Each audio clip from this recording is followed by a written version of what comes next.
스가랴서 6장을 보시면은 12절 13절을 보십시오. 그에게 일러 말하기를 만군의 주가 이같이 일러 말하느니라. 그 이름이 가지인 사람을 보라. 그가 자기 자리에서 자라 주의 성전을 건축하리라. 요에서에도 예언되어 있어요. 여기서 그는 가지인 사람인데 누군가 하니까 예수님이에요. 예수님. 그가 자기 자리에서 자라 주의 성전을 건축하리라. 그가 주의 성전을 건축하고 영광을 지니며 그의 보좌에 앉아 다스릴 것이요 그가 그의 보좌 위에 제사장이 될 것이라. 그러니까 대제사장이 되는 거죠. 또 그들 둘 사이에 화평의 의논이 있으리라 하라. 지금은 대제사장으로 중보사역을 하고 있지만 앞으로 오실 예수님은 만왕의 왕 만주의 주라고 했죠. 그럼에도 불구하고 대제사장 직분을 갖고 계시는 거예요. 그 면류관들은 헬렘과 토비아와 여다야와 스파냐의 아들 헨을 기념하기 위하여 주의 성전 안에 있으리라. 멀리 있는 자들이 와서 주의 성전을 건축하리니 주님을 돕는 거죠.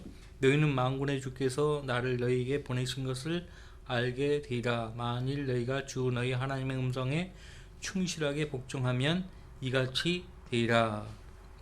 그래서 천년왕국 성전은 예수님이 친히 세우실 것인데 에스겔서 40장부터 48장에 정확한 치수가 나와 있어요. 천년왕국 성전에 대한 정확한 치수. 그 천년왕국 성전은 지금껏 솔로몬 성전과 다르고, 그 다음에 수룹 바벨 성전과 다르고, 그 다음에 그 수룹 바벨 성전을 헤롯 대제가 아름답게 리모델링 했거든요. 그래서 그 수룹 바벨 성전이라고 안 하고 이방인이 손에 댔기 때문에 헤롯 성전이라고 그렇게 불렀어요. 근데 예수님이 그 헤롯 성전을 보고 이 성전을 허라, 내가 이 4일 만에 다시 일으키라 했는데, 사실 그것은 궁극적으로 주님 자신의 몸을 가리키는 거예요. 근데 그 의미심장한 말씀이에요. 이 성전을 헐라라고 했잖아요. 그죠? 인간의 손에 의해서 지어진 성전은 사라지는 거예요. 헤롯 성전도 AD 70년 로마 티투스 장군에 의해서 다 무너졌거든요. 근데 지금 모슬렘이 그 위에 딱 서 있죠. 이제 적그리스도가 제3성전이라고, 그러니까 환란 성전이라고 그렇게 흔히들 부릅니다. 그 환란 성전을 다시 지을 것인데 그 성전도 허물어집니다. 허물어져요. 그래서 예수님은 다시 스스로 건축하시는 거예요. 에스겔이 묘사한 에스겔서 40장부터 48장에 나오는, 정확하게 40장부터 44장이죠. 천년왕국 성전에 대한 묘사가 나오는데, 그 에스겔이 묘사한 그 천년왕국 성전은 역사상 그렇게 건축된 적이 없어요. 구분을 지으셔야 돼요. 에스겔 성전은 천년왕국 때 이 지상에 세워질 성전이에요. 이 성전에서 물이 솟아나와 바다로 흘러 들어간다고 예언하고 있죠. 그죠? 그러니까 그 물이 흘러나와서 바다로 흘러 들어간다. 새 하늘과 새 땅에도 바다가 없어요. 그러니까 천년왕국이에요. 새 하늘과 새 땅에는 더 이상 바다가 없어요. 이스라엘은 천년 기간에 아브라함에게 약속했던 그 땅에 들어가서 주님으로부터 그 땅을 분배받을 거예요. 12지파에게 분배받을 것인데, 그 내용이 에스겔서 45장에서 48장에 잘 나오죠. 그 분배받은 그 약속의 땅 중앙에 성전이 세워질 것이에요. 거룩한 곳이죠. 그래서 거기에 예수님께서 통치하실 것이에요. 그러면 이제 그날로부터 그 성읍 이름이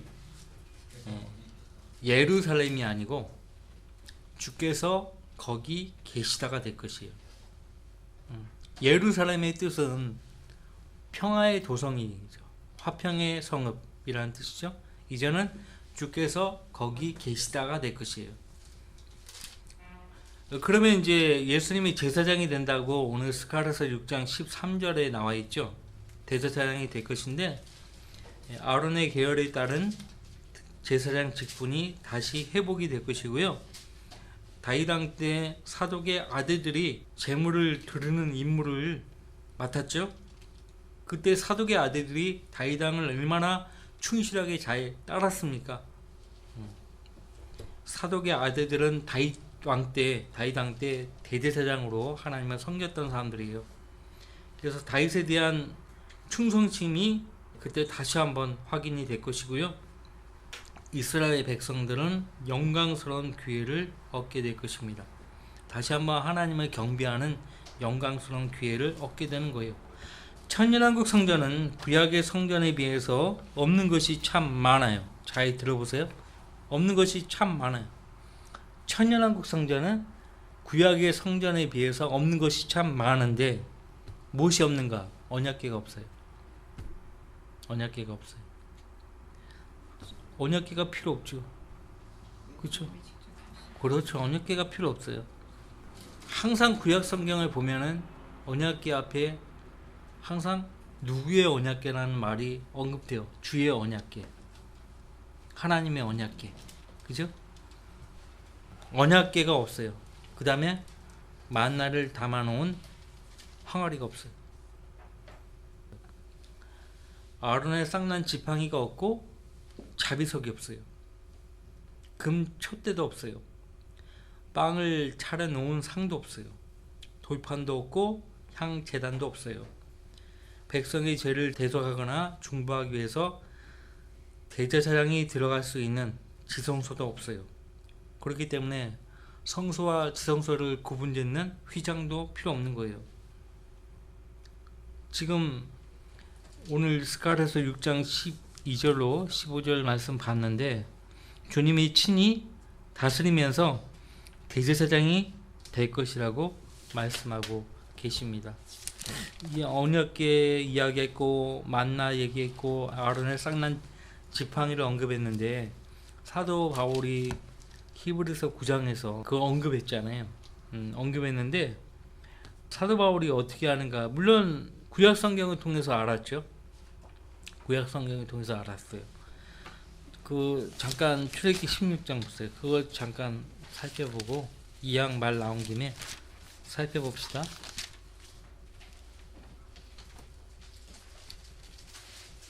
만나 거기 32절 말씀부터 출애굽기 16장 32절 모세가 말하기를 이것은 주께서 명령하시기를 그것을 한 오벨 채워서 너희 후대를 위하여 간수하라. 이는 내가 이집트 땅에서 너희를 데리고 나올 때 광야에서 너희를 양육하였던 빵을 그들로 보게 하려 함이니라 하시는 것이라 하고 모세가 아론에게 말하기를 항아리를 가져다가 그 속에 만나 한 오멜을 가득 채워서 주 앞에 두고 너희 후대를 위해 간수하게 하라 하니 주께서 모세에게 명령하신 대로 아론이 그것을 증거판 앞에 두어 간수께 하니라. 히브리서 9장을 잠깐 펼쳐보세요. 히브리서 9장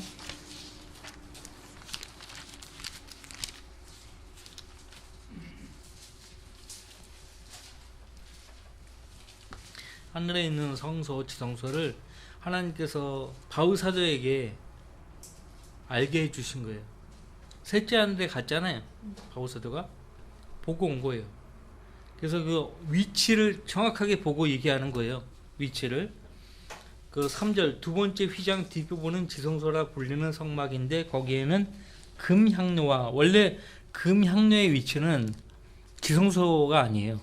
성소에 있어야 되는 거예요. 근데 지성소라 불리는 성막 안에 금향로가 들어가 있다는 얘기는 대제사장이 금향로를 가지고 들어갔다는 얘기예요. 그 말은 뭐예요? 우리를 위한 속죄가 끝났다는 거죠. 금향로와 전체를 금으로 싼 언약궤가 있었고 언약궤가 그 안에 있었고 그 안에는 언약궤 안에는 만나를 담은 금 항아리와 우리 지금 출애굽기 16장 봤죠? 증거판이 뭐예요? 다른 말로 하면 그죠? 두 돌판이죠. 그 두 돌판 앞에 두어 간숙해 하라고 했죠. 여기에는 지금 출애굽기 16장 어디에도 언약궤가 나오지 않아요.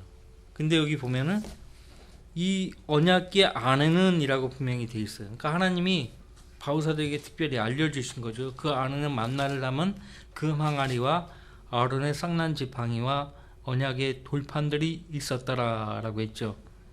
우리 출애굽기 16장 봤었단 말이에요. 민수기 17장 5절로부터 10절에 원래는 이것들이 언약궤 밑에 있었어요. 근데 이제 언약궤 안으로 들어간 거죠. 그래서 하늘에 있는 거죠. 계시록 11장 19절에 언약궤가 언급이 되죠. 이것들이 언약궤 안으로 들어가고 하늘에 딱 있는 거예요. 그것을 하나님께서 특별히 바우사들에게 보여주신 거죠. 자, 민수기 17장에 아론의 쌍난 지팡이가 나오죠. 열왕기상 8장을 보세요. 8장 9절.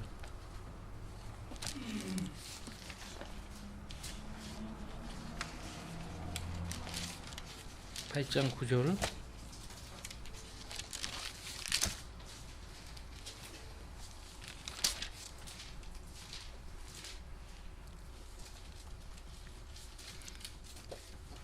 지금 솔로몬이 성전을 다 건축하고서 백성들 앞에서 기도를 하는 장면인데, 솔로몬은 재림하시는 예수님을 예표하죠. 그죠? 예표해요. 솔로몬의 성전은 천년왕국 성전을 또 예표해요. 그래서 여기 보여주는 그림을 잘 보세요. 일단 8장 8절에 그들이 그 채들을 뽑아내니, 언약궤의 채들을 뽑아내는 거예요. 언약궤를 이동할 때는 사방에 채들이 있거든요. 근데 그 채들을 뽑아냈다는 얘기는 더 이상 언약궤가 이동하지 않는다는 것이에요. 언제 이동하지 않는가? 천년왕국 때는 더 이상 언약궤가 이동할 일이 없어요. 그들이 그 채들을 뽑아내니 채의 끝이 지성소 앞 성소에서는 보이나 밖에서는 보이지 않으며 그 채들이 오늘날까지 거기 있더라. 오늘날까지 거기 있더라. 그러니까 이 열왕기상이 기록되는 그 당시를 얘기하는 거고, 9절 그 궤 안에는, 언약궤 안에는 두 돌판 외에 아무것도 없었다라고 되어 있죠. 근데 바우사도는 언약궤 안에 뭐가 더 있었다고 말하고 있어요? 그죠? 아론 쌍난 지팡이, 만나가 드는 항아리 얘기하잖아요. 이건 뭐냐면 하나님께서 바울에게 보여주신 거예요.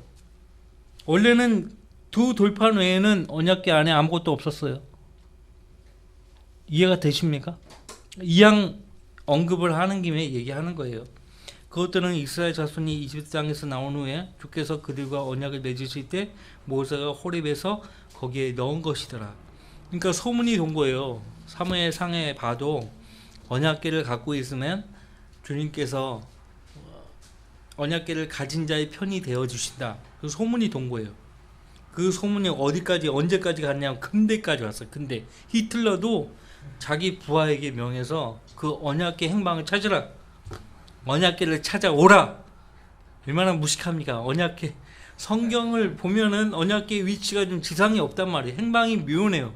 근데 계시록 11장에 보니까 어디가 있어요? 하늘에 가 있어요. 하늘에 가 있는 언약궤를 어디서 찾아요? 어디서? 응? 모슬렘이 차지하고 있는데 언약궤가 거기 있을 리가 없죠.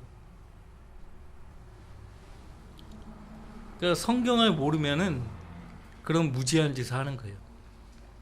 히틀러는 또 그 소문을 어떻게 들었는지는 모르겠지만은 언약궤를 손에 거머쥐면 세계를 정복한다. 참 얼마나 황당합니까? 네. 얼마나 황당해요. 그래서 이 레위지파가 성전의 직무를 감당을 하게 되면 그들은 자기들이 과거에 지은 죄로 인해 제사장의 직무를 수행하지 못하게 되죠.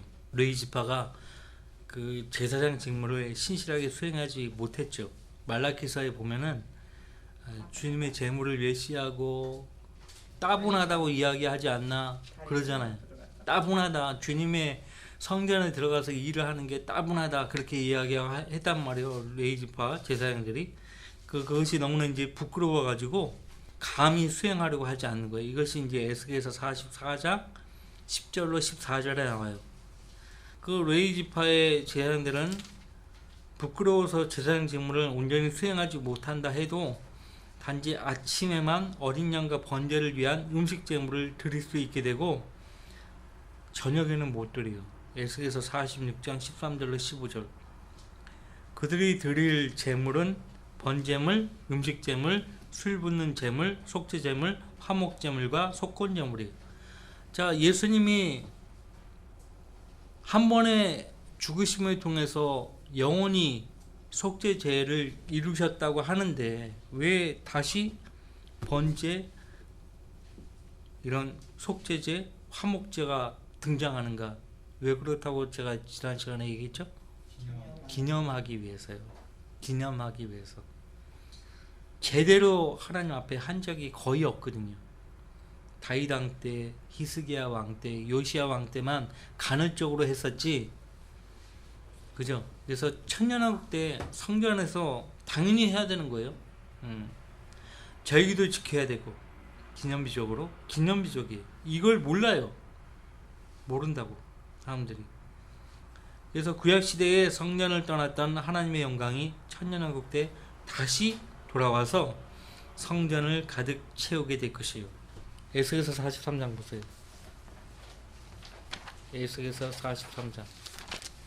천년왕국 성전 하면은 에스겔서 40장부터 마지막 장까지 계속 말하고 있는 거거든요. 에스겔서 43장 1절로부터 5절. 그 후 그가 나를 대문, 그러니까 하나님께서 사도 요한에게 이후에 일어날 일들을 보여주셨다고 했잖아요. 새 하늘과 새 땅, 새 예루살렘까지 다 보여주셨잖아요. 그것처럼 선지자 에스겔도 하나님이 보여주신 거예요. 다니엘에게도 보여주셨고, 즉 동편을 향한 대문으로 데려왔는데 보라, 이스라엘의 하나님의 영광이 동편의 길로부터 임하였으니 그분의 음성이 많은 물소리 같으며 땅이 그의 영광과 함께 빛나더라. 그런데 그것은 내가 본 환상의 모양, 즉 내가 그 성읍을 멸하려고 왔을 때 보았던 환상대로였더라.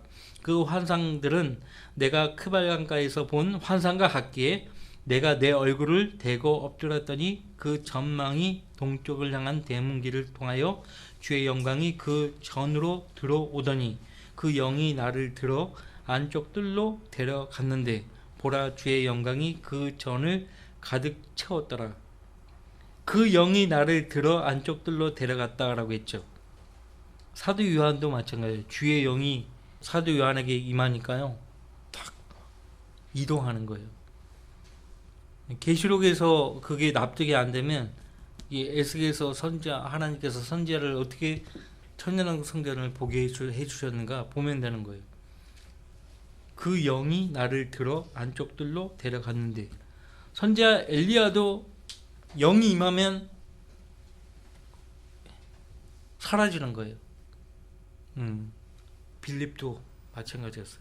그죠? 빌립도 마찬가지였죠. 지금 성령께서 그렇게 안 하시죠. 그렇게 안 하세요. 오로지 그분의 말씀에만 역사하시죠. 그죠?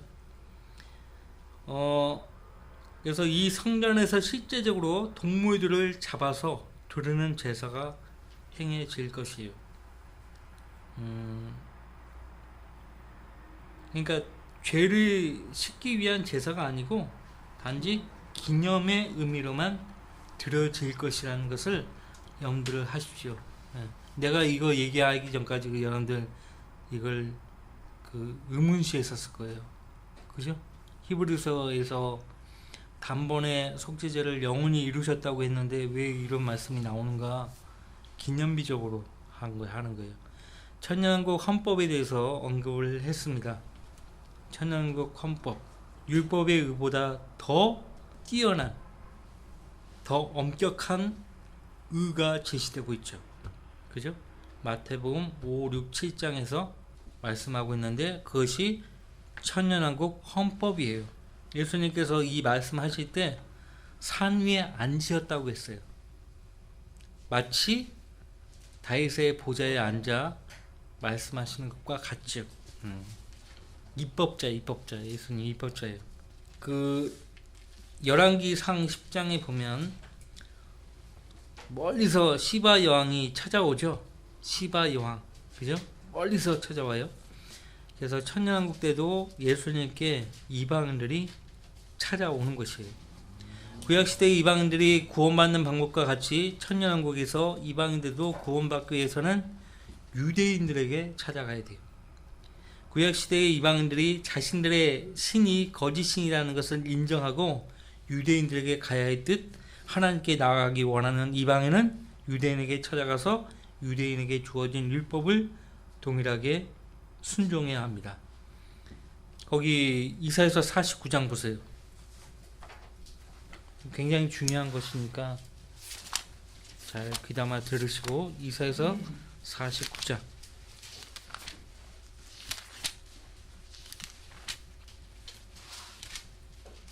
이사야서 49장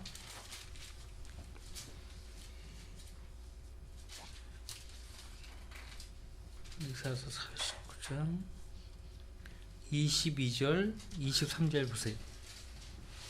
주 하나님이 이같이 말하노라. 주 하나님이 이같이 말하노라. 보라, 내가 이방인들에게 내 손을 들고 그 백성들에게 내 깃발을 세우리니 그들이 내 아들들을 그들의 팔에 안고 데려올 것이요 내 딸들을 그들의 어깨 위에 메고 올 것이라. 왕들은 내 양 아버지들이 되며 그들의 여왕들은 내 양 어머니들이 될 것이라. 그들이 얼굴을 땅에 대고 내게 절하며 내 발에 먼지를 핥을 것이요 그러면 너는 내가 주인 것을 알게 되리니 이는 나를 기다리는 자들은 수치를 당하지 않을 것임이라. 다윗이 원정을 갔어요. 하나님이 아브라함에게 주신 그 땅들을 회복을 하죠. 회복을 할 때 그 땅들의 왕들이 다윗에게 찾아와가지고 굴복을 하면서 어떻게 합니까? 경배하죠. 경배해요. 발에 먼지를 핥는다. 굴복한다는 것이에요. 절하고 먼지를 핥는다. 굴복한다는 거예요. 그래서 유대인들에게 찾아와서 우리가 하나님을 섬기겠노라 이렇게 굴복을 해야 되는 거예요. 자, 이사야서 2장 3절 말씀을 보시면 많은 백성이 가며 말하기를 너희는 오라 우리가 주의 산에 야곱의 하나님의 전에 올라가자. 천년왕국 때 이방들이 그렇게 할 것이라는 것이에요.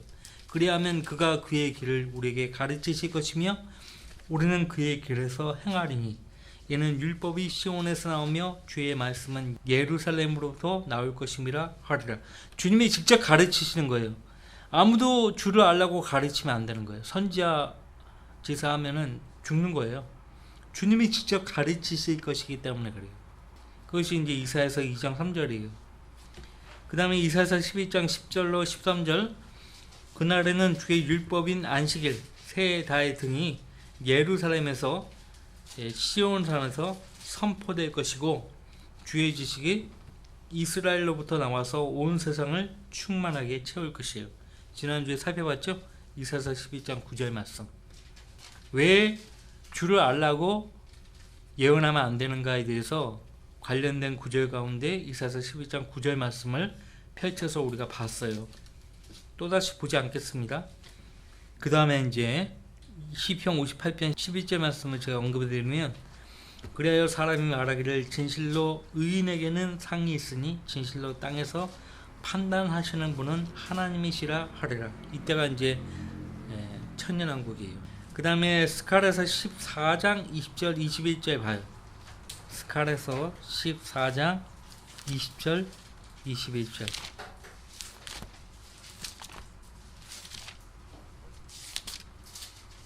스가랴서 14장 20절 21절 같이 읽습니다.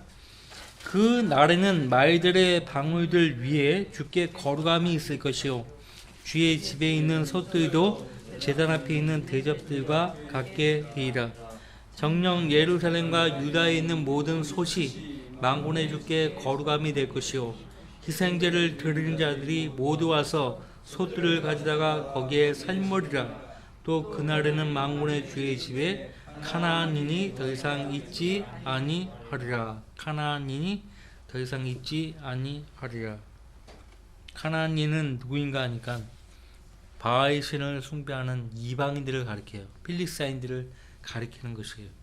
그 다음에 이제 왕국의 백성, 천년왕국의 백성이 누구 있어요?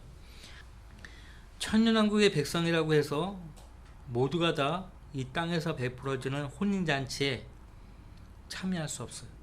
혼인잔치가 의미하는 것은 무엇인가 하니까 왕국의 통치예요.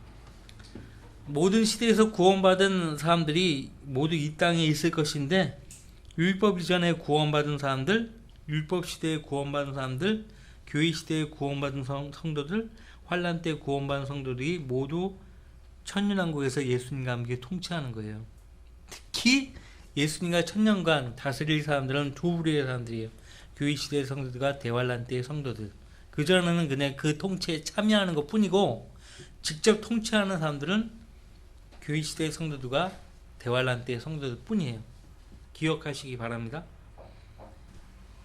이것은 뭐 이미 반복해서 공부를 했던 부분들이기 때문에 굳이 더 언급하지 않겠고 넘어가도록 하겠습니다. 그래서 환란 성도들과 교회 시대의 성도들이 예수님의 지상 통치에 함께 참여할 것이다. 어디에 나오죠? 요한계시록 20장 5절 6절에 나오죠. 분명히 나와요. 거기에. 다른 시대에 구원받은 성도들을 언급하지 않고 환란 때 형상에 경배하지 않고 표를 거절했던, 그리고 순교당했던 그 성도들, 그리고 예수 그리스도의 피로 거듭난 우리 신약시대 성도들도 예수님과 함께 통치하는 거예요. 교회가 그들의 구주와 함께 하늘에 있는 동안 지상에서의 대환란에서 믿음과 행위로 끝까지 견뎌내서 구원받은 성도들이 통치에 합류하는 거예요. 계시록 7장에서 이 환난받는 유대인 성도들이 무수히 많다는 것을 우리는 확인할 수 있죠. 14만 4천 명. 환난 성도들은 유대인과 이방인으로 이루어졌고요. 그래서 7장은 유대인 성도들을 말하고 각 지파별로 12,000명씩, 그 다음에 7장 그 후반부에서는 이방인들이에요. 대환란 때 구원받는 이방인, 유대인들과 합류해서 형상에 경배하지 않고 그 표를 거절했다가 못배임 당한 이방인 성도들 같이 통치하는 거예요. 대환란 기간 동안의 유대인들은 예수 그리스도에 대한 믿음과 더불어 하나님의 계명을 지키는 행위를 해야 되죠. 이 부분도 계속 우리가 살펴보았던 거예요. 다음 주에는 그러면 마지막 이제 영원 시대 뭐예요? 새 하늘과 새 땅, 새 예루살렘에 대해서 공부해 보도록 하겠습니다.